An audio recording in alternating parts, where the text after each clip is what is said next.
What's up, guys? Zombie Killer 101 here, and I know it's not Thursday, it's Sunday, so I'm a little late on my review. Apologize for that. Had a busy week, a lot of stuff going on, school and whatnot, so couldn't really get the video out on Thursday. But I'm going to record episode 5 and episode 6 of Ep.5 today as we speak. So both of those should be coming today or tomorrow, depending on how long it takes me to upload or whatever. Episode 5. Amazing. This is why I say when watching an anime, you gotta at least get to episode 5 before you can decide whether or not you like it. Because episode 1 through 4 is just kind of putting you in it, kind of getting you started. But episode 5 is where they really start hitting you with the big stuff, especially if it's a 12 episode anime. If it's a 12 episode anime, episode 1 of Tokyo Ghoul is really good. Started off really strong. Episode 2 kind of slowed down. Episode 3 kind of picked it back up a little bit, but then it was like a little filler or whatnot. Then episode 4 was decent, but this right here is just the stuff right now, okay? So in this episode, what happened was Kaneki, he's at the shop and Toka was sick. So Kaneki goes to check on Toka because remember in the last episode she ate that food and she got really sick, and her friend gave her food so she wanted to eat it. And basically what this episode focused on was how humans and ghouls, even though ghouls have to eat humans to survive, some do, not all. Because as you see, Kaneki and his friends have found a way to survive without eating people. But humans and ghouls, they might not get along, but some of them do, depending on the situation. And this episode focused on that strongly. Because you have Toka, who's best friends with this one girl, and she cooks for her all the time. And knowing what this food does to her, Toka still eats it because her friend made it for her. Which shows that there are ghouls out there that do care about humans' feelings and don't want to be monsters to humans. We also get a character that we've seen in the past. Remember in episode 2, Nishio, who tried to kill Hyde and Kaneki, comes back in this episode. My problem with this is that Nishio has only been gone for like 1 or 2 episodes, and they now bring them back and expected us to feel sorry for him. They give us like this huge backstory, and granted, this works, and it doesn't work. It's a hit or miss. Not a lot of content has went by since he already tried to kill the main character, so people are still looking like, what the fuck. 1, he's supposed to be Ted, and 2, he was a dick. I mean, you can't just take a huge troll character and then put him on the good side 2 episodes later. You have to give some type of progression first. But since this is the 12 episode anime, they had to throw it in there really quick to keep the story going along. So I'm not really dogging on it. I mean, yeah, I do still feel sorry for him, because don't get me wrong, his backstory is really sad and it's really meaningful. I just think it would have been a lot more effective if we had more story put into it. The manga does provide this story, so I guess I might have to read that after I'm done watching like all of it. So as soon as this series ends, I'm like to see, because I know they said they cut a lot of stuff out, like a whole arc of worth of stuff is not even in this anime because of how short it is. This is why I wish it was 25 episodes instead of 12, or I wish it was ongoing. But we don't really have the means for that, so I guess you have to deal with it. Kaneki's walking down the street, and then he sees like these 3 dudes just jumping Nishio, and he stopped to think about it, like, should I help him, because he did try to kill me and Hyde, so like I should just walk off. But then he goes, you know what, I'm gonna be a good person. Kaneki is an amazing person.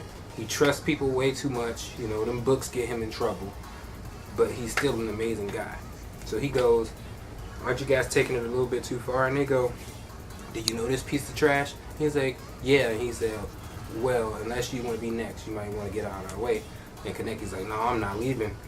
So then dude, he put his dukes up, get ready to fight Kaneki. And Kaneki, apparently he has done some training, so he got them hands now. He get one dude, bah, one hit of quarter, he was out. And this dude was big. So then Kaneki beats all three of these guys and then takes Nishio back to the crib. Not Kaneki's crib, his crib. And, we meet this girl named Kimmy, who's apparently Nishio's girlfriend. And before you guys ask, yes, she's a human. And I know what I said in like the last, in like 2 episodes ago, that humans and ghouls can't be together or else they'll die. Apparently, Nishio and Kimmy do not care. Their love is really strong, and ghoul or no ghoul, human or no human, they're gonna make this stuff work. And I think that's beautiful. Kimmy is kind of upset because she's like, how dare Kaneki come, and he's the guy that put a freaking hole through Nishio's stomach not even 2 episodes ago, you know what I mean? And Nishio's like, no, he's cool, he just saved my life, don't worry about it. Kaneki starts realizing that, there are people that are willing to stick by Ghoul's side even though they're ghouls. And there are ghouls that are willing to stick by a human side even though they're humans.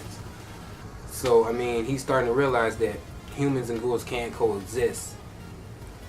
So Kaneki and Nishio and his girl are just chatting it up. I want to pause right here. So when we first met Nishio, they burst in on him getting some.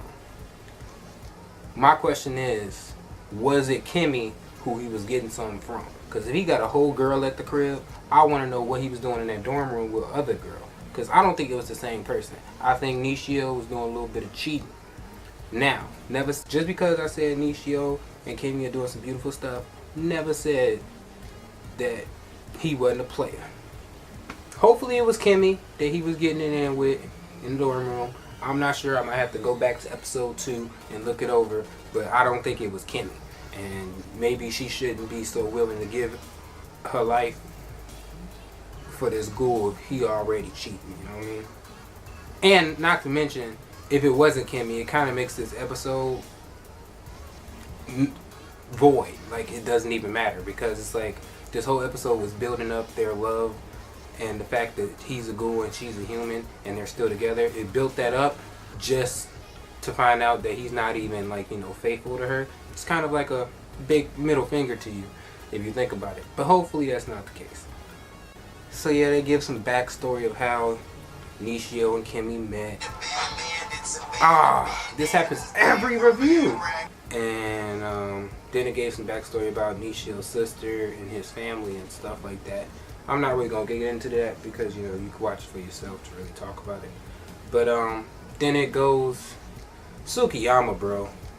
That dude that be sniffing the napkins. He is so weird. He really wants Kaneki bad. So he kidnaps Kimmy because he thinks Kimmy and Kaneki have some type of connection. So he kidnapped Kimmy to lure Kaneki to this place so he can eat him. And when Nishio and Kaneki get to the spot, this man is just playing some freaking Phantom of the Opera music.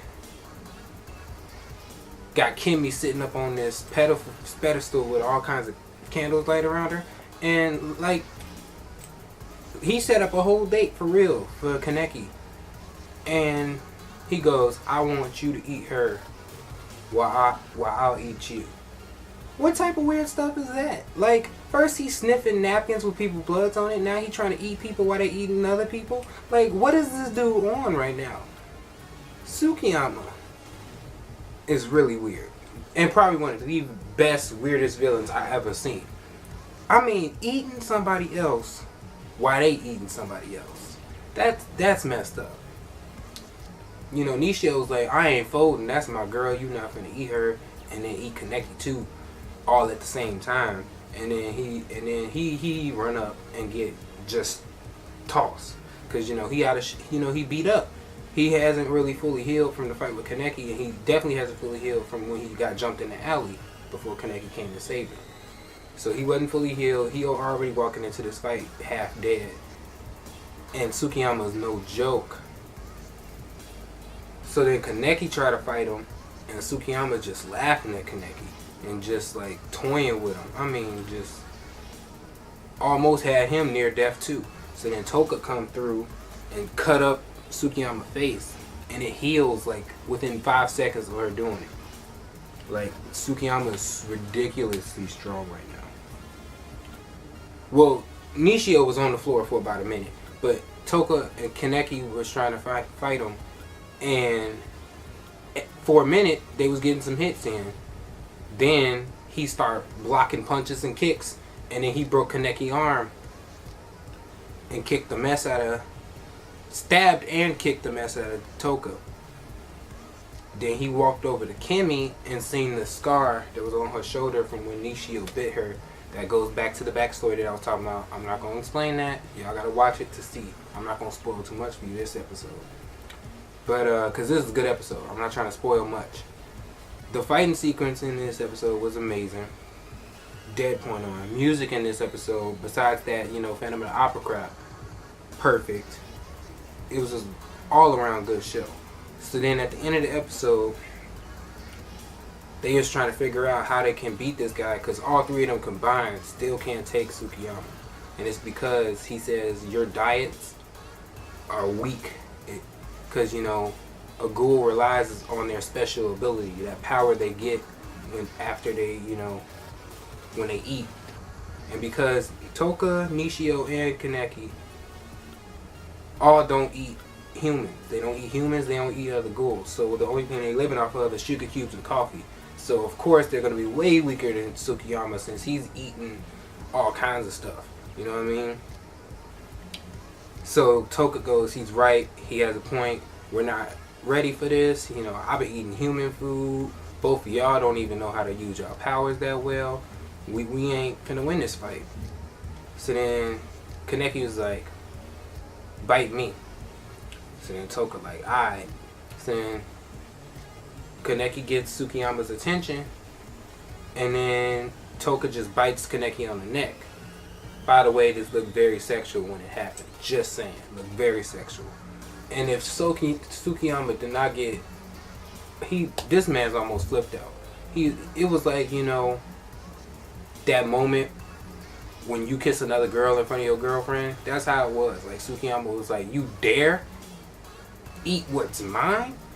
And then Toka is like, you're dense if you think anything in this room is yours. And then she power up and she ready to rock. So episode 6 is going to be full power Toka versus Tsukiyama, and I can't wait, and I'm going to give you that today. So yeah, that's episode 5. Decent, bro. Decent. Like 10 out of 10 for sure for me. I really liked it.